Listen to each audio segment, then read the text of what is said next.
The last bit of vocabulary that we're going to focus on is the idea of terms. So when you look at an equation or an expression, there'll be a number of terms. So if I look at this expression, if I have 2x, in this case, I have one term. So one term is one full piece of an expression.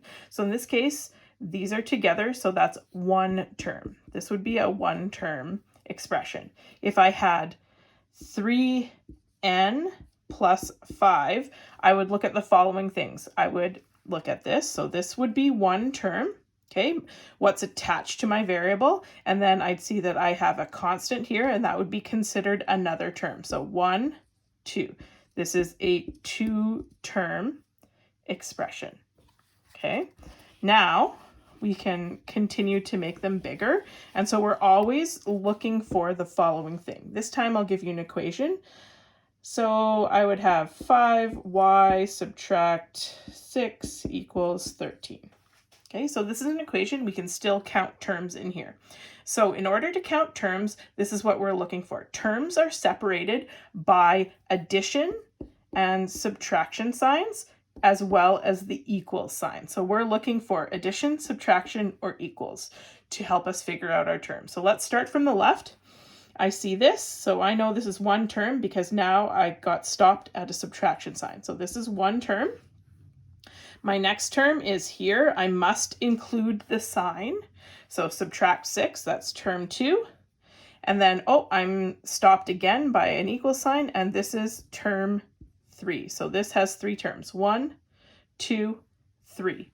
In this case, we have a variable and a coefficient and 2 constants. A constant on the left side of the equal sign and a constant on the right side of the equal sign. So remember, you can have multiple variables and multiple constants. So let's look at another example to count terms. 3y subtract 4 equals 20. Now, let's try this out again. So we're always looking for plus, subtract, or equals to separate the terms. So if I'm looking at that, that means this would be one term. My sign and the number would be 2 terms. And then the last one would be 3 terms. So what's really important to remember is that you always include the sign. Never forget that. In this case, there is no sign in front of it. There's just an equal sign. So what does it mean if there's no sign? Well, we have to remember to integers. If there's no sign, we know and we assume that it's always a positive. And when we write positive, we don't always write the sign. Think about when we're doing weather, right? We don't say it's plus 30 usually. We'll say it's 30 outside. We'll only include the sign when it's really cold, so people know that it's really bad. Okay? So the next part, when we're looking at terms, is the idea of like terms. Now, this is something that you're going to use more so in grade 8 and grade 9 and moving forward, but it's definitely something that I like to teach in grade 7. So a like term is something that has the exact same variable or is a constant. So what does that mean? So let's say I'm going to write a bunch of terms not as part of an expression or an equation. So let's say I have 2x, 5, 3y, and 7. So let's look at seeing what are like terms. So a like term is if you have the exact same variable. Notice how I say variable and not coefficient. So just the number, just the letter part, or is a constant. So in these 4 numbers, what are like terms? So in this case, is 2x and 3y, are they like? No, they're not, because they do not have the same variable. One is an x and one is a y, so they are not like terms. But my other definition is a constant. So that means that this 5 and this 7 are like terms because they're constants. And what I can do, you'll see, is we can combine like terms after. So these two are the same, so I'd circle them in the same way, highlight them, whatever, underline them. And these ones are different, so I would just leave them as is. Okay, so I'll give you another example. I'll keep up the definition so that you can remember what this means. So we have 3y, 5, -6, 2y, 7z. So what are my like terms? So looking at this list, I'll just go from left to right. Now I have 3y. Is there anything else here that is also a y? Yes, there is. So I know that this 3y and this 2y mean the same thing. They're the same. They're like terms. They have the exact same variable.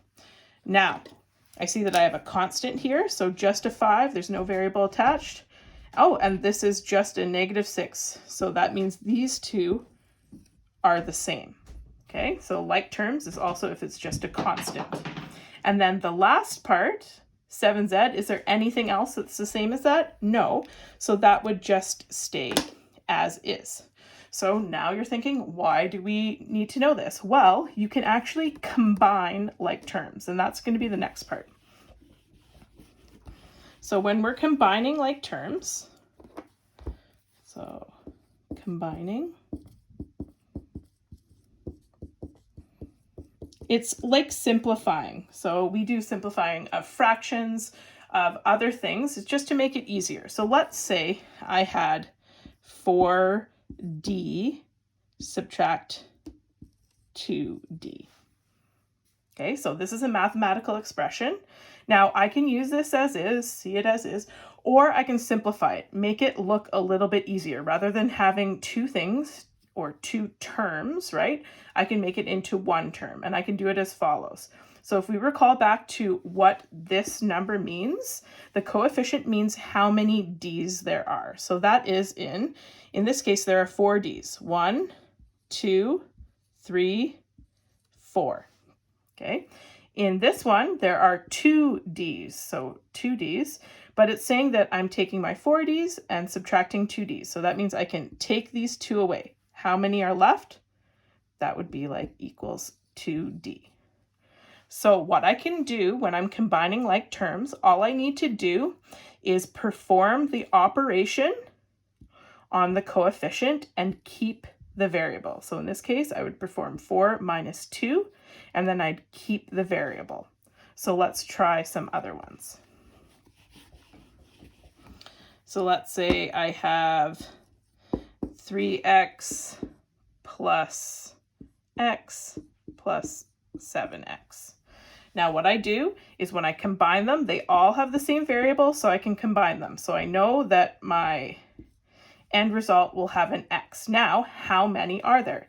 There's 3 here. What happens if there's nothing there? Well, that's like saying it's an invisible 1. That makes sense, right? Because we can see there's literally one x there. So 3 plus 1 plus 7. So 3 plus 1 is 4 plus 7. So I know that I have 11x total.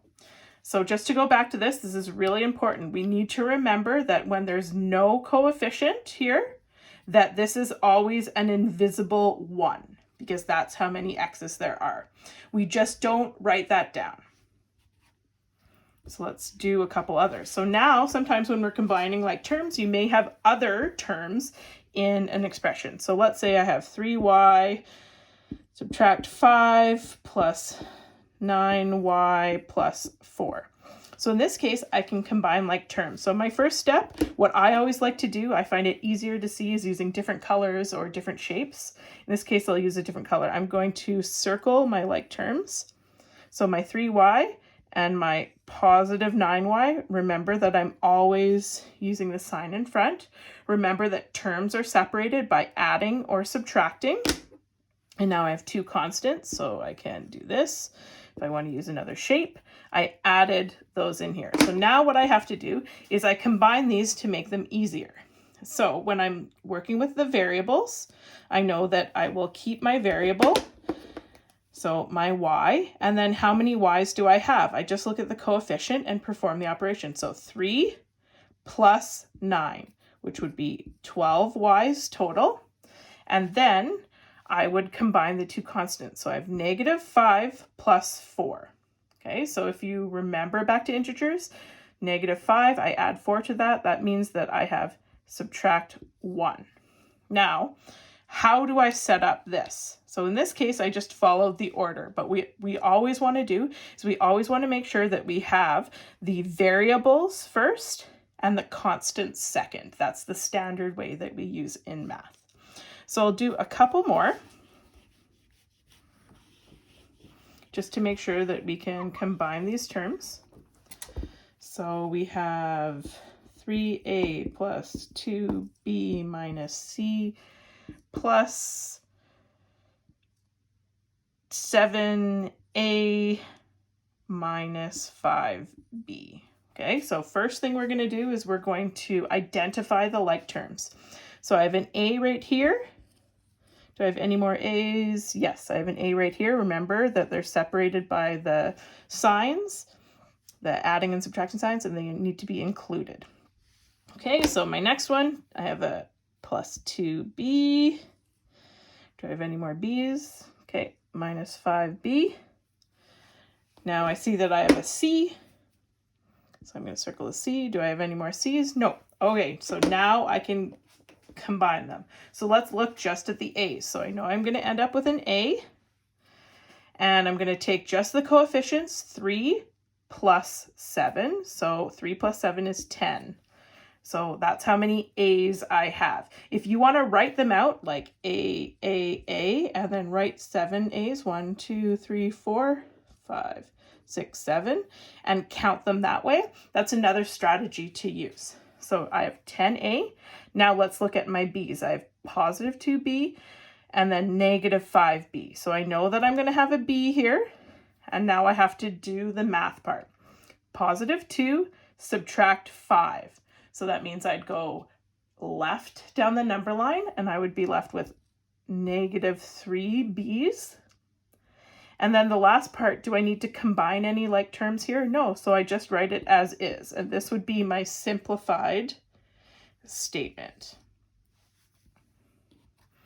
I'll do one more.